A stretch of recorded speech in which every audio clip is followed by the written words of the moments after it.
ನಮಸ್ಕಾರ ಸ್ನೇಹಿತರೆ, ನನ್ನ ಚಾನಲ್ಗೆ ಸ್ವಾಗತ. ಎಲ್ಲರೂ ಹೇಗಿದ್ದೀರಾ? ಎಲ್ಲರೂ ಸಹ ಚೆನ್ನಾಗಿದ್ದೀರಾ ಅಂತ ಭಾವಿಸ್ತಾ, ಹೊಸದಾಗಿ ನೋಡ್ತಾ ಇರೋವಂಥವ್ರು ಸಬ್ಸ್ಕ್ರೈಬ್ ಮಾಡ್ಕೊಳ್ಳಿ. ಆಲ್ರೆಡಿ ಸಬ್ಸ್ಕ್ರೈಬ್ ಆಗಿರೋವಂಥವ್ರಿಗೆ ನನ್ನ ಒಂದು ಧನ್ಯವಾದಗಳು ಸ್ನೇಹಿತರೆ. ವಿಡಿಯೋ ಇಷ್ಟ ಆದರೆ ಲೈಕ್ ಮಾಡಿ. ಬನ್ನಿ, ಇವತ್ತಿನ ವಿಡಿಯೋದಲ್ಲಿ ಒಂದು ನವಿಲುಗರಿಯನ್ನು ಮನೆಯಲ್ಲಿ ಇಡಬಹುದಾ, ಇಟ್ಟರೆ ಒಳ್ಳೆಯದು ಅಥವಾ ಕೆಟ್ಟದ್ದು ಅನ್ನುವಂತಹ ಅಭಿಪ್ರಾಯ ಕೆಲವರಲ್ಲಿ ಇರುತ್ತದೆ. ಆಮೇಲೆ ಮನೆಯಲ್ಲಿ ಯಾವ ದಿಕ್ಕಿನಲ್ಲಿ ಇಟ್ಟರೆ ಏನೆಲ್ಲ ಫಲಗಳಿದ್ದಾವೆ, ಯಾವ ದಿಕ್ಕಿನಲ್ಲಿ ಇಡಬೇಕು ನಾವು, ಹಾಗೆ ನಾವೊಂದು ವ್ಯಾಪಾರ ಸ್ಥಳ ಅಥವಾ ಬಿಸ್ನೆಸ್ ಏನು ಮಾಡ್ತಾ ಇರ್ತೀವಿ ನೋಡಿ, ಅಲ್ಲಿ ಇಡಬಹುದಾ, ಅಲ್ಲಿಟ್ಟರೆ ಯಾವ ದಿಕ್ಕಿನಲ್ಲಿ ಇಡಬೇಕು ಅನ್ನೋದನ್ನು ನೋಡೋಣ ಸ್ನೇಹಿತರೆ. ನವಿಲುಗರಿ ಎನ್ನುವಂಥದ್ದು ತುಂಬಾ ಒಂದು ಶ್ರೇಷ್ಠವಾದಂತಹ ಪವಿತ್ರವಾದಂತಹ ಒಂದು ವಸ್ತು ಅಂತಲೇ ಹೇಳ್ಬೋದು. ಇದು ಒಂದು ನವಿಲುಗರಿಯನ್ನು ನಾವು ಮನೆಯಲ್ಲಿ ಇಟ್ಟರೆ ತುಂಬ ಅಂದರೆ ತುಂಬಾ ಒಳ್ಳೆಯದು ಅಂತ ಹೇಳ್ತಾರೆ. ನವಿಲುಗರಿಯನ್ನು ಮನೆಯಲ್ಲಿ ಇಡುವುದರಿಂದ ಏನೆಲ್ಲ ಫಲಾನುಫಲಗಳು ಅಂದರೆ, ಒಂದು ಮನೆಯಲ್ಲಿ ನಕಾರಾತ್ಮಕ ಶಕ್ತಿ ಇದ್ದರೆ ದೂರವಾಗುತ್ತದೆ. ಆಮೇಲೆ ಮನೆಯಲ್ಲಿ ಒಂದು ಸಕಾರಾತ್ಮಕ ಶಕ್ತಿ ಅನ್ನುವಂಥದ್ದು ನೆಲೆಸುತ್ತದೆ. ಆಮೇಲೆ ಒಂದು ನಮ್ಮ ಜೀವನದಲ್ಲಿ ಒಂದು ಅನೇಕ ಒಳ್ಳೆಯ ಬದಲಾವಣೆಗಳು ಆಗ್ತವೆ ಅಂತ ಹೇಳ್ಬೋದು.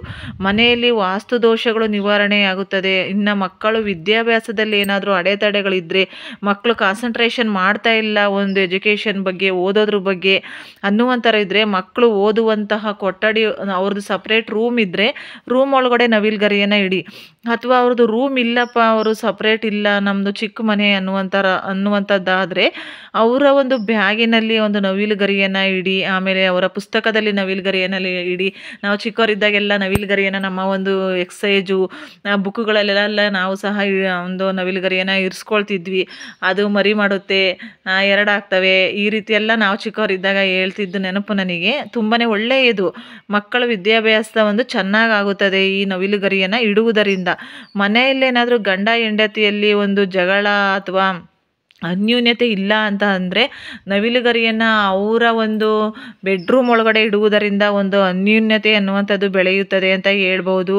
ಮನೆಯಲ್ಲಿ ಒಂದು ಯಾರಿಗಾದರೂ ನಾವು ಹಣವನ್ನು ಕೊಟ್ಟಿರ್ತೀವಿ, ವಾಪಸ್ ಬರುವುದಿಲ್ಲ ಅಂತ ಅನ್ನುವಂಥದ್ದು ಇದ್ರೂ ಸಹ ಈ ಒಂದು ನವಿಲುಗರಿಯನ್ನು ಇಡುವುದರಿಂದ ಒಂದು ಹಣಕಾಸಿನ ತೊಂದರೆ ಅನ್ನುವಂಥದ್ದು ನಿವಾರಣೆಯಾಗುತ್ತದೆ. ಇನ್ನು ದೇವ್ರ ಮನೆಯಲ್ಲಿ ಇಡಬಹುದಾ ಅಂತಂದು ಕೆಲವರಲ್ಲಿ ಇರಬಹುದು ಗೊಂದಲ. ಹೌದು, ಖಂಡಿತವಾಗಿಯೂ ದೇವ್ರ ಮನೆಯ ಒಳಗಡೆ ಇಡಿ.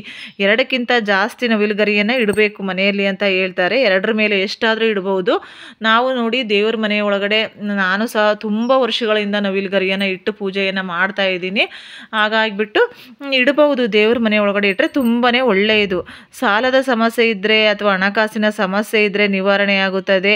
ಅದನ್ನು ಒಂದು ನವಿಲುಗರಿಯನ್ನು ನಾವು ಮನೆಯಲ್ಲಿ ಉತ್ತರ ದಿಕ್ಕಿನ ಗೋಡೆಗೆ ನವಿಲುಗರಿಗಳನ್ನು ಇಡುವುದರಿಂದ ಲಕ್ಷ್ಮಿಯ ಅನುಗ್ರಹ ಆಗುತ್ತದೆ. ಸಾಲದ ಸಮಸ್ಯೆ, ಹಣಕಾಸಿನ ಒಂದು ಸಾಲದ ಸಮಸ್ಯೆ ನಿವಾರಣೆಯಾಗಿ ಹಣಕಾಸಿನ ತೊಂದರೆ ಅನ್ನುವಂಥದ್ದು ನಿವಾರಣೆಯಾಗುತ್ತದೆ. ಇನ್ನು ವ್ಯಾಪಾರ ಜಾಗದಲ್ಲಿ ನಾವು ಈಶಾನ್ಯ ದಿಕ್ಕಿನಲ್ಲಿ ನವಿಲುಗರಿಯನ್ನು ಇಟ್ಟರೆ ತುಂಬಾ ಒಳ್ಳೆಯದು. ವ್ಯಾಪಾರ ಸ್ಥಳದಲ್ಲಿ ನಾವು ಈಶಾನ್ಯ ದಿಕ್ಕಿನಲ್ಲಿ ಒಂದು ನವಿಲುಗರಿಯನ್ನು ಇಡಬೇಕಾಗುತ್ತದೆ. ಇನ್ನು ಮನೆಯಲ್ಲಿ ನಾವು ಕೊಟ್ಟಿರುವಂತಹ ಒಂದು ಯಾರಿಗಾದರೂ ಹಣವನ್ನು ಕೊಟ್ಟಿರ್ತೀವಿ ನೋಡಿ, ಅದು ವಾಪಸ್ ಬರುವುದಿಲ್ಲ, ಬರೋ ಹಾಗೆ ಇರೋದಿಲ್ಲ. ಕೊಟ್ಟಿರ್ತೀವಿ, ಅವ್ರು ಕೇಳಿದ್ರು ವಾಪಸ್ ಕೊಡ್ತಾ ಇರೋದಿಲ್ಲ. ಇಂಥ ಸಂದರ್ಭದಲ್ಲಿ ನಾವು ಒಂದು ನವಿಲುಗರಿಯನ್ನು ಮನೆಯಲ್ಲಿ ದಕ್ಷಿಣ ದಿಕ್ಕಿನ ಗೋಡೆಗೆ ಹಾಕುವುದರಿಂದ ತುಂಬಾ ಒಳ್ಳೆಯದು. ಒಂದು ಕೊಟ್ಟಿರುವಂಥ ಹಣ ಅತಿ ಶೀಘ್ರವಾಗಿ ವಾಪಸ್ ಬರುತ್ತದೆ ಅಂತ ಹೇಳ್ಬೋದು. ಇನ್ನು ನಾವು ಉತ್ತರ ದಿಕ್ಕಿನ ಗೋಡೆಗೆ ನವಿಲುಗರಿಯನ್ನು ಇಡುವುದರಿಂದ ಸಾಲದ ಸಮಸ್ಯೆ ನಿವಾರಣೆಯಾಗುತ್ತದೆ, ತಾಯಿ ಲಕ್ಷ್ಮೀ ಮಾತೆಯ ಅನುಗ್ರಹ ಆಗುತ್ತದೆ ಅಂತಲೇ ಹೇಳ್ತಾರೆ. ಇನ್ನು ನಾವು ಈ ಒಂದು ನವಿಲುಗರಿಯನ್ನು 2ಕ್ಕಿಂತ ಜಾಸ್ತಿ ಮನೆಯಲ್ಲಿ ಎಷ್ಟು ಬೇಕಾದರೂ ಇಡ್ಬೋದು. ಒಂದು ದೇವ್ರ ಮನೆಯಲ್ಲೂ ಇಡ್ಬೋದು, ಹಾಲಿನಲ್ಲಿ ಇಡ್ಬೋದು, ಬೆಡ್ರೂಮ್ನಲ್ಲೂ ಇಡ್ಬೋದು. ಯಾವುದೇ ರೀತಿಯಾದಂತಹ ಒಂದು ಅಡೆತಡೆಗಳು ಇಲ್ಲ ನವಿಲುಗರಿಯನ್ನು ಇಟ್ಟರೆ. ತುಂಬ ಅಂದರೆ ತುಂಬಾ ಒಳ್ಳೆಯದು ಅಂತ ಹೇಳ್ತಾ ಸ್ನೇಹಿತರೆ, ಎಲ್ಲರಿಗೂ ಸಹ ಹೊಸ ವರ್ಷದ ಹಾರ್ದಿಕ ಒಂದು ಶುಭಾಶಯಗಳು ಸ್ನೇಹಿತರೆ ಅಂತ ಹೇಳ್ತಾ, ಇನ್ನು ಯಾರೆಲ್ಲ ನಿಮ್ಮ ಮನೆಯಲ್ಲಿ ನವಿಲುಗರಿಯನ್ನು ಇಟ್ಟಿಲ್ಲ ಖಂಡಿತವಾಗಿಯೂ ಇಡಿ. ತುಂಬ ಅಂದರೆ ತುಂಬಾ ಒಳ್ಳೆಯದಾಗುತ್ತದೆ ಅಂತ ಹೇಳ್ತಾ ಸ್ನೇಹಿತರೆ, ಮುಂದಿನ ವಿಡಿಯೋದಲ್ಲಿ ಸಿಗೋಣ. ಎಲ್ಲರಿಗೂ ಸಹ ವಿಡಿಯೋ ನೋಡಿದ್ದಕ್ಕಾಗಿ ಧನ್ಯವಾದಗಳು ಸ್ನೇಹಿತರೆ.